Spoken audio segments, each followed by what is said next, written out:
All right, so we are on the first section, and this is the most important to me section of the whole course.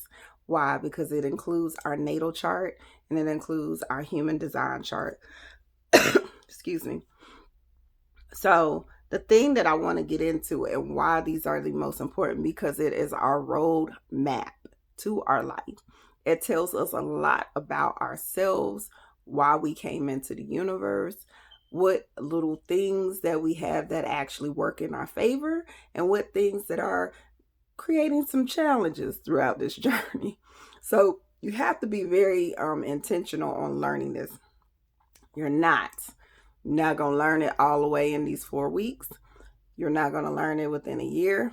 This is something that you're going to consistently be working on.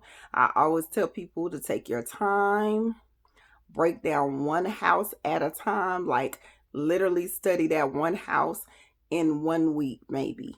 Or, if you don't have that much time, take a month and say, this month I'm only focused on my first house and everything that's going on in my first house and what it really represents. So pay attention to how you dissect and learn your natal chart because it's really important. It gives you a lot of information. Your human design chart tells you about your aura, it tells you about your personality, it tells you where you need to manifest or listen to. Your intuitive energy comes from, okay? So those are the two things that I feel like and I have used that have been a really big influence and impact in my life, and it helped me understand who I am, how I interact with people, my purpose, and what it is that I'm supposed to use as my gifts. Okay, so the good thing about your natal chart, you can pull it for free. You can go to astrology.com, and what I'll probably do is I'm thinking about either doing a group chat or something where all of us are in there. I'll either post the link for the natal chart and the human design chart that you can go and pull your information. You need the same information on both websites, and then it'll pull up everything that you need to know about those charts for free. Don't pay for unless you just want to. I wouldn't pay for the extra stuff. I honestly believe that you should take your time and really read and do the research because you're going to appreciate it and get more insight from it on your own. Unless you are going to someone who is super amazing, like Kateria knows, or somebody like that, that can actually get into the meat. And that way they can give you an overall what your chart means as far as your natal chart. And then still take time to digest that chart and learn it on your own. All right, books like Magical Astrology would really benefit most of y'all. It does come somewhat from a Wicca perspective, but all the things that I even get into as far as working with moon cycles, as far as working with herbs and who they connect with, oils, what they connect with, plant power, all of that is in here, and how we all, which is why I say our natal charts is the foundation, how it all correlates back to certain dynamics within us, okay?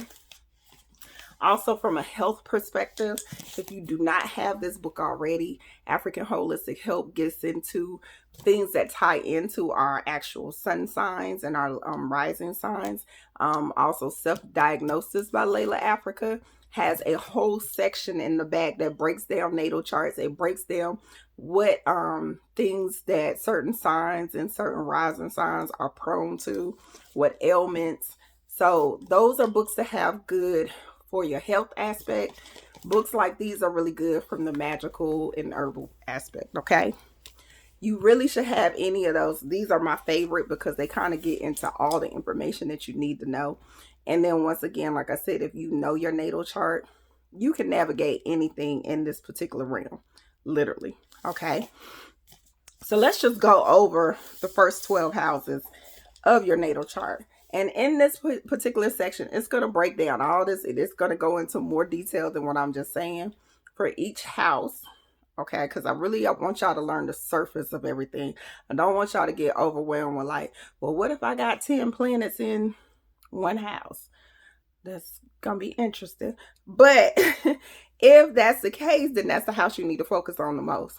So any house that you have most like a whole lot of planets in, that's what you need to focus. The way that I broke this section down, it kind of goes over the planet energy and then the house energy. All right. And you really want to have an understanding of this planet. If Mars is in my first house, what does that mean? Okay. What does that represent for me? What is the first house? Okay. So since I'm talking about that, your first house is always going to be your ascendant sign. This is how we represent ourselves to the world. Okay. So like me, I'm a Libra rising. So I have more energy that's like Libra, but I'm a Leo sun. Okay. And I remember growing up and people like, you don't act like a Leo. And I was like, well, that's what I am. Not really understanding anything about astrology. But the reason I didn't act like a Leo, but I was similar, was because I was a Libra rising. That ascendant sign tells you a lot. It tells you a lot about your purpose, why you decided to come back. So for me being a Libra rising, I didn't feel like I died with the regret of not having balance. I didn't feel like I had balance. I didn't understand balance. So that was something that I came back in this lifetime to just understand and make better use of. So that's always been my challenge. And I say that no matter, I've been saying this before I even knew anything about any of this. I was always like, I just want to be balanced. So you'll find certain rising signs have certain words that they say all the time. And that is something that is really key. And it chimes in a lot and you'll identify more with your rising sign sometimes than your sun sign. All right. So the first house is about your physical appearance. It's your personality, the image that you project. So like I said, how you present yourself to the world. And it's a lot of things that can happen. I always say these first houses establish who we are. So 1 through 4 is going to establish who are you as a child, like your morals, the things that you grew up as far as thinking about family or any of those dynamics. Those things come first, okay? Then it gets into how you see other people, how you work with other people, your relationships with others. All right. Then it gets into what is our service to others? What are we supposed to be doing? All right. And then I feel like our latter houses kind of get more into, I feel more of the spiritual houses. I call them spiritual houses. You can find out a lot about your spiritual self within that 12th house and just your latter houses to me. All right. So second house, first house is about yourself. It's me. That's that's the simple way for you to remember. The first house is me. Anything that has to do with how I'm seen, my first impression to people. That's the house of me. The second house is your money house. How you do with your finances, what's going on with your money, what's going on with your assets, the material world, the things that you feel like, how you value material items, okay? Things of that nature. Talents and abilities to earn the money. Even there's effects from the second house to the 8th house. I don't want to get too complicated right here, but there's effects of how maybe your in-laws will affect your money or how they can influence how much money, or the people that they network with can influence your money. All right. Your third house is about communication, relationships with your siblings, whether or not you get along with them, neighbors. So you might be one of those people, if you got a funny little placement in your third house, you might want to be one of those people that have like crazy neighbors all the time. Every time you move, it's like you don't never like your neighbors. Okay. Fourth house is your sense of childhood. So it's the early childhood is your mother, your house of your mother. How you view your relationships when it comes to family. Okay. Your fifth house is, I call this the house of creativity. So that's everything dealing with creativity. I always look at like whether or not you're gonna have a lot of kids or you're not gonna have a lot of kids. You can find that in your fifth house. How you invest in love. How do you see love? Okay. Sixth house is how you work. It's your work ethics. It's your health. A lot of times you can find out what type of ailment somebody might have, or whether they'll have a long life or an interesting health roller coaster life is in your sixth house. All right. Your seventh house is your house of relationships. Um, your house of relationship is always going to be not just your intimate relationship, but this is the house where it signifies marriage, but it also is your relationships with other people that are intimate and close to you, specifically with business. All right, so business partnerships, mentorships, people that have a significant impact in your life. All right, so the next one is your eighth house, and that's your partner's resources. This is also the house of secrets. So the eighth house is the unknown. This is the mystic, the occult energy. This is all the information that is not directly seen. So that means like all of the stuff, like the stuff that y'all are learning right now. Y'all probably have something going on in your eighth house, or something that corresponds to the energy of the eighth house. All right. The ninth house is normally our higher education. It's our religious belief, our spirituality. Okay. It's also our house of our father. So you have the fourth house is our house of the mother. So you have to pay attention to what's going on in that house. And then you have the ninth house, which is the house of the father. It's a lot of things that can be picked up as far as your relationship with your father there as well. It's also over long distance traveling, like I always say overseas. Okay, so your ability to travel, or maybe your children's ability to do things that are overseas that will benefit them overseas. The 10th house is our network. How we actually perform, or like what's our network circle, our public image, how we get along with other people, and how does that play out in our social status. The 11th house is always the humanitarian house. So organizations, charity things that you're involved with. That's how we give to others.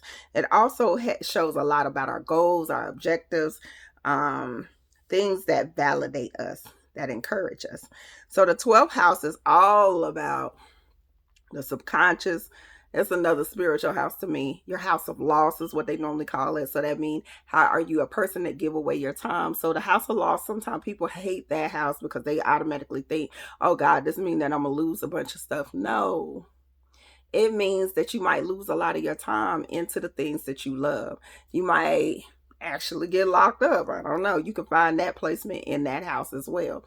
You might find being in the crazy house. Like, you got the bad parts that you'll find in there, but you'll also find your ability to slip through dimensions, your ability to work through metaphysical dynamics, your ability to operate in other aspects when it comes to the spiritual realms is found in that house.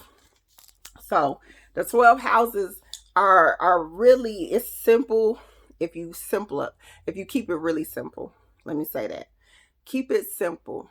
Don't overcomplicate. Don't get into the aspect thing yet. Don't get into what conjuncts what yet. Look at it from a very basic level. Take one house out of your chart. Study it. Understand fully what the first house means. We already said that's the house of me. If you got planets in there, understand what Mars represent. You know, that's the war energy. That's the warrior energy. That's movement. That's activity. Okay. And that's his original house. So he's home in the first house. So you really want to understand what sign is there, what sign is naturally supposed to be there, and then how does that affect you. So take your time and break those down. Then we get into the human design chart. Whew.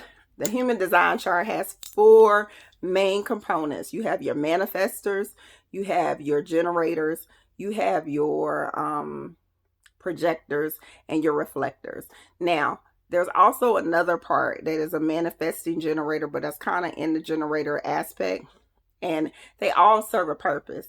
The one thing that I really want y'all to learn, because I did put a lot of information dealing with the human design chart, when you figure out what you are, it helps you navigate so much better. And the reason is because it gives you more of an understanding of your personality type and what types of situations you work in better. Okay. And then it'll get into like your authority. and other dynamics. And the whole thing is like I'm a projector, and I'm not only a projector, but I project using, well, I use the energy of my spleen. So I have a splenic authority. That energy is going to help me navigate. Okay. So you want to make sure that you pay attention if you have a sacral. Okay. If that's your main energy that's helping you, you want to pay attention what is connected to the sacral. All right. Also pay attention. This also gets back into the health dynamics. If that is the part that you're supposed to be listening to and you being hard-headed as hell, it's going to give you issues physically in the long run. All right. Anytime we are not listening and we are being disobedient to what our body and our nature naturally wants to do and is trying to push us to do, we will feel it on the physical realm. We'll feel it in a physical dynamic. Okay. And then, like I said, the reason that this section is so lengthy compared to all the sections, because it's the most important one. And I know that it's a lot of information, but at the same time, it's still more information that you got to learn when it comes to this. And I really want y'all to take time, like commit to like really learning one by one. If you have issues trying to figure out what your natal chart is or your human design chart, you can send me the information. Once again, y'all can message me or you can wait until our Q&A. I prefer if you're having issues pulling your chart to just message me and I can help you with getting that together before we get to our Q&A, because I really want y'all to kind of just glance over or have an opportunity to kind of see which one of your houses has got the most impact, okay, or has the most energy, and then that way we can discuss it during that Q&A time. All right, so hopefully y'all make it through. It's a little lengthy, but you got it. All right, peace, y'all.